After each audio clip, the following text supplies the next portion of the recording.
يستأنف الفريق الأول لكرة القدم بنادي الزمالك مشواره في بطولة الدوري المصري الممتاز، وذلك بعد حصد أول 3 نقاط بالفوز على سيراميكا كليوباترا بهدفين دون مقابل في الجولة الأولى من المسابقة. وسيلتقي نادي الزمالك في المباراة القادمة مع المقاولون العرب في منافسات الجولة الثانية لبطولة الدوري المصري يوم السبت المقبل 16 أغسطس في 9 مساء بتوقيت القاهرة والسعودية، وقطر 10 بتوقيت الإمارات، على استاد القاهرة الدولي، وستذاع المباراة عبر قناة أون تايم سبورت. وخسر نادي المقاولون العرب من زد اف سي بهدفين دون مقابل قبل مواجهة نادي الزمالك القادمة.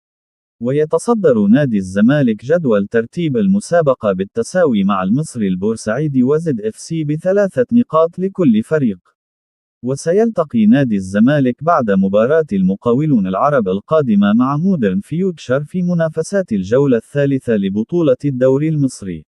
ويسعى نادي الزمالك للفوز في المباراة القادمة لمواصلة الانتصارات وحصد النقاط كاملة في المباريات القادمة لاستمرار المنافسة القوية والحفاظ على صدارة ترتيب المسابقة، وذلك في مشوار الفريق نحو استعادة اللقب.